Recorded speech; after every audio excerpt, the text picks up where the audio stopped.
that it is important. Distance learning. Cape Coast has a whole faculty or a whole department, a whole college for distance learning.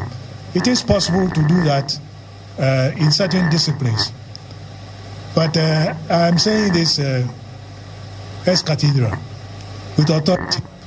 Don't bother. If it is medicine, don't bother to say you are doing medicine online. It will not be recognized by the Medical and Dental Council. And as has been hinted, I wonder how you are going to learn how to do an appendicectomy online, or how you're going to be a pilot and you're going to do practice being a pilot online.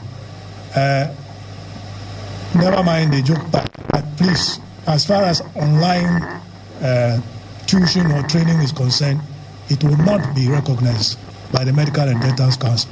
We've had to deal with problems like that with the Ukrainians. People who had some training in Ukraine and said they were continuing their training online and so on. I don't know whether you have, being a press person, you have foreknowledge of that. Well, you shake your head, so it means you do. It will not be recognized.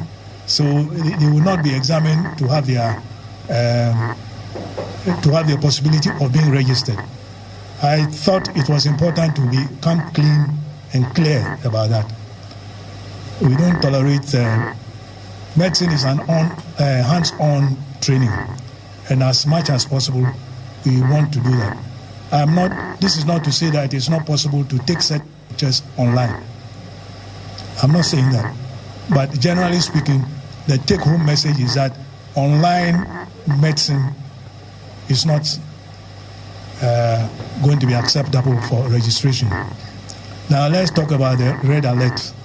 The red alert this will not be the first time. I think since the COVID-19, many countries, especially the developing countries, have lost lots of health staff, not only doctors, nurses, all branches of health. And they are now relying on the developing countries whose training they respect to recoup some of their losses.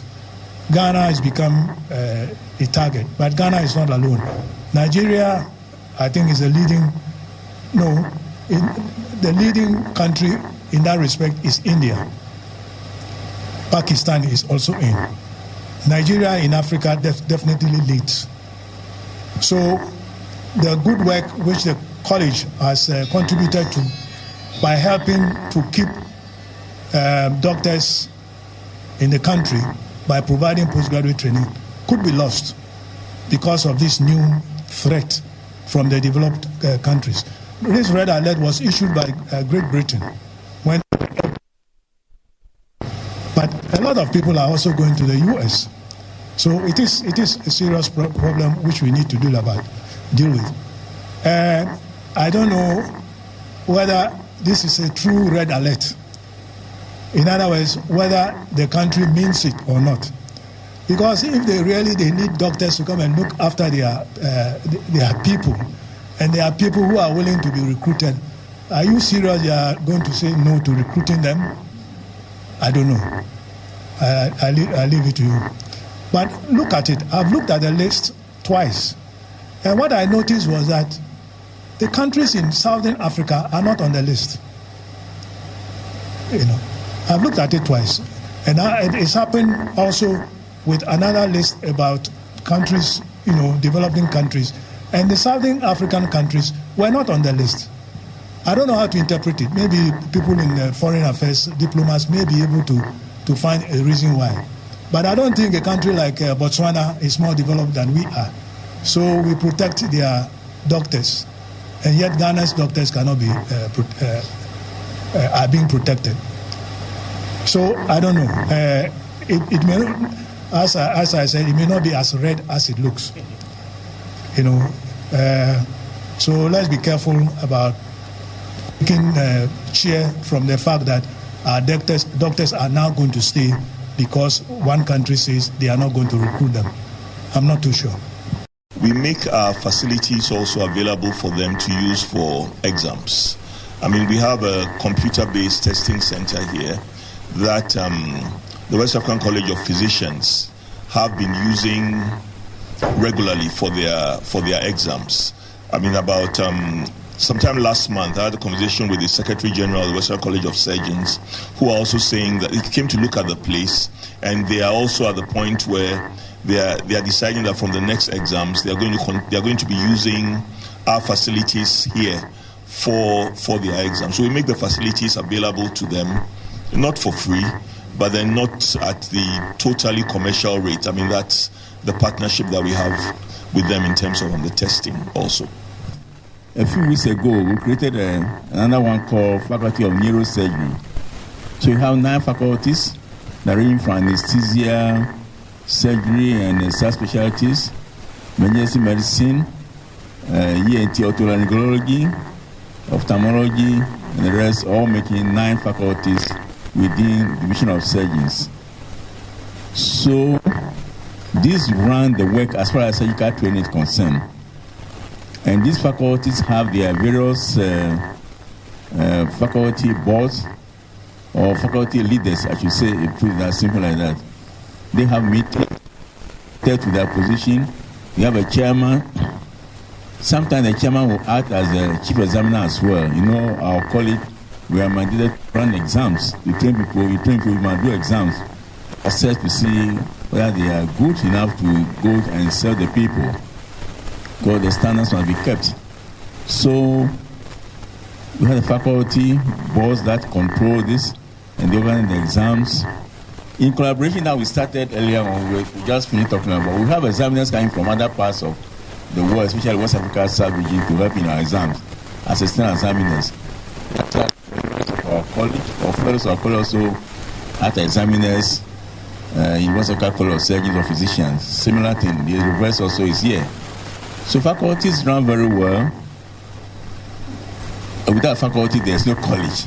So faculties run and then make sure things happen in the college. Recently, the faculties had interviews for people who entered the training program in July. For the first time, we have an entry point to start fellowship program in July, from 1st July. So interviews were held last week, and people were selected to start their training in July at faculty level. So faculties are doing a lot. And as we see in our website all the time, faculties play a major role in the work of the college, or in other words, in the College of Ghana College of Physicians and Surgeons. At this point, I'll pause here. If you have any question to ask about faculty work, we can still go ahead to answer. Thank you so much. And it is there. They all meet, and I think it's probably going up to 7 by now. And when we meet, you present your programs, your results. So we learn from each other. So really, we are learning from each other. And to interest you to know also that even in the exams, we have external examiners from these various other West African countries. Of course, we have some from elsewhere. They come in to make sure that the standards you have agreed to have, this is the standard we want in the West African sub-region. So the collaboration is really deep. And as Prof mentioned also, the Gambian delegation actually came and joined us in one of our academic board meetings to see exactly, and they were free to make all their criticisms and suggestions. So it is really a collaborative effort, and I believe it will get better as all the countries come up, and then we have these further meetings.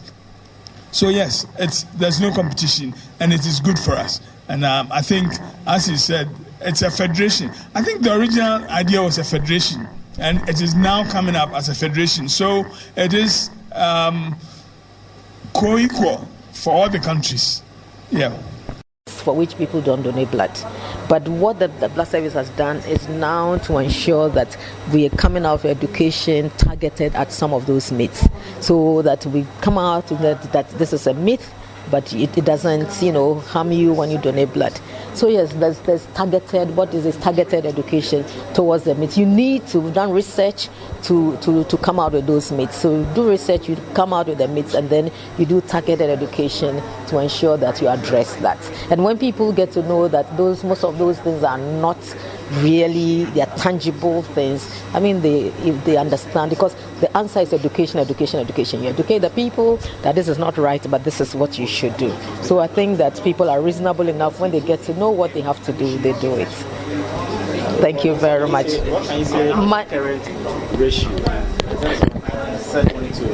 to a patient in Ghana? And if I would not even tell you that immediately. I have to look at that to tell you the figures. But my name is Dr. Justina Kodai Ansa. I am the Vice President, Division of Physicians of the Ghana College of Physicians and Surgeons, as well as the Chairman of the 20th Annivesary Planning Committee. I used to work in the National Blood Service, and I know you're asking me questions about that today, because once I work with blood, it's always blood. But I'm very happy to answer your questions. Thank you very much.